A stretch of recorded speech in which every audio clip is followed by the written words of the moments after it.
So to begin with, you need to make sure your file is scanned correctly. If it's just an iPhone photo that's blurry or out of focus, it's not going to be good enough.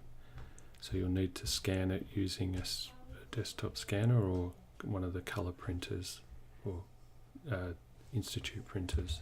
As you can see here, some of these images, just by hitting spacebar on the Mac, I can preview them and tell that they're out of focus. This one's not so bad. This one's not too bad, but they are distorted because they're not scanned. So this is out of focus. So we need to do a different approach and scan it on a proper scanner, either at 300 pixels per inch or 600 if you're planning to zoom in. Those last few were better.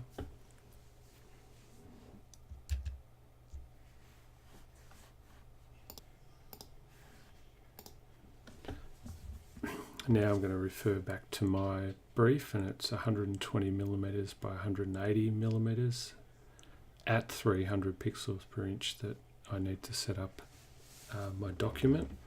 It's important that you do it this way.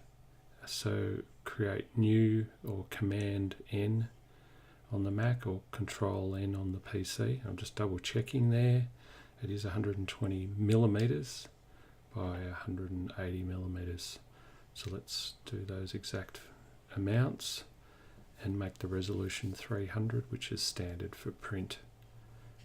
I can leave the color mode as RGB, that's fine, and the rest of the settings are okay, and just name the file so that it makes sense. So 2D panel number 1, and go hit OK. So now you'll see a canvas or artboard, whatever you want to call it, that is the correct dimensions and correct resolution. Now there's a couple of ways of bringing an image in. You can either locate the file in your Finder and drag it directly in. That's acceptable method. And you'll see in this case the image is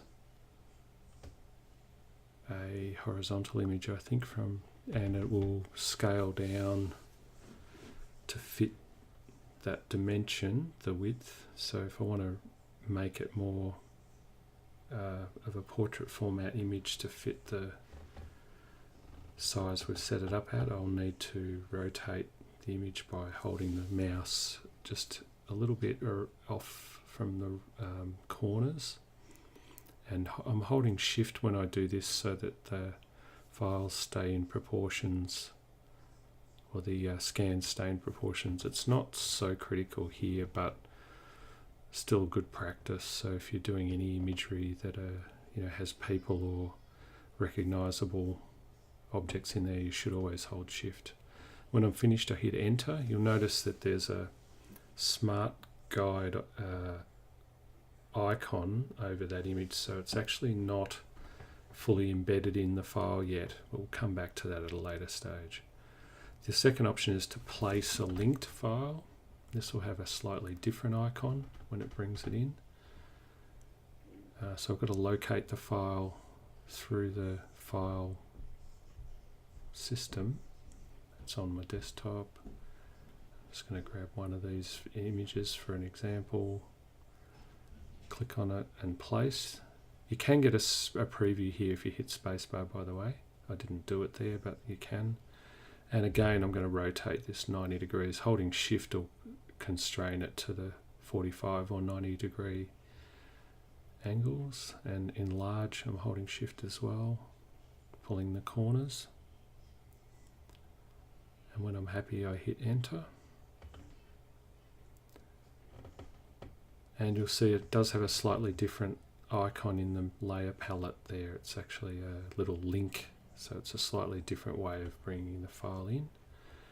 The third option is to open a file using, so I'm just looking for one that I like, spacebar again, and on the Mac, and right click or control click on the Mac, Gives you the same effect as using a right mouse button. And open with Photoshop. So I'll open the file and it opens it in a separate tab.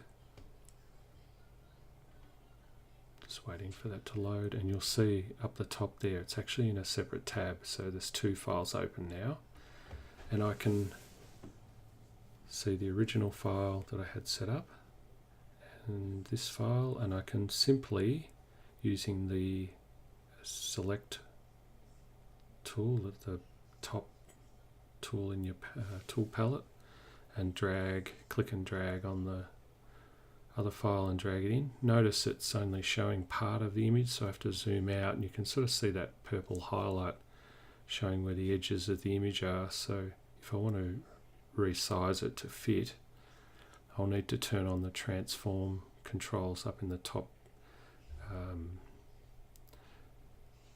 bar across the top of the page, and again it's sort of not really fitting this dimension, so I'm going to rotate it 90 degrees, holding shift, resize it so it's fitting as close as possible. Try and make sure you drag and hold shift from the corners rather than the edges. Somewhere there looks okay, and you'll see it'll try and snap to centered.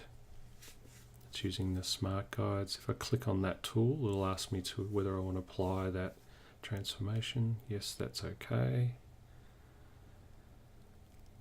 So that's the bringing the whole image in. The other option I can do is bring in a section of one of these images by selecting and copying.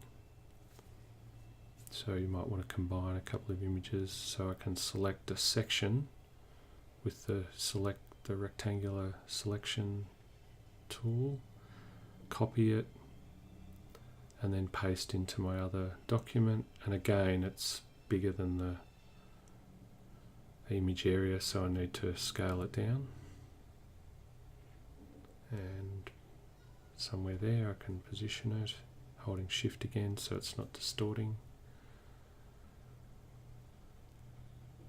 And when I'm happy, I can rotate again, the similar sort of idea, depending, totally up to what you want to do with it. If I want it to that image to fit the space a bit better, I can do positioning, and then it'll ask me to apply that last transformation. So one last option is to find another image,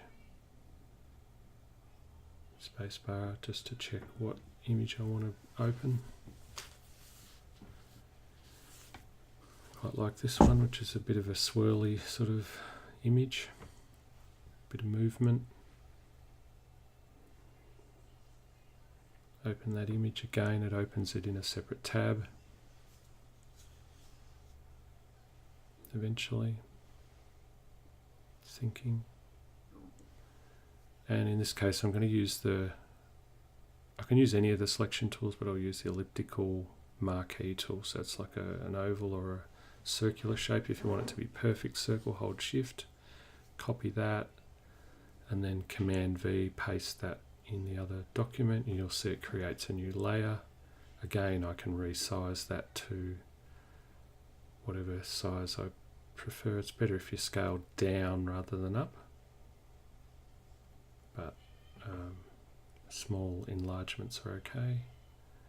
Happy with that somewhere there. Click on the black arrow again, and it'll ask me to apply the transformation, and now I can show and hide layers and play with different overlapping textures to my heart's content. And so they're the sort of 3 or 4 major ways of bringing an image into Photoshop, but still making sure your document is the correct size.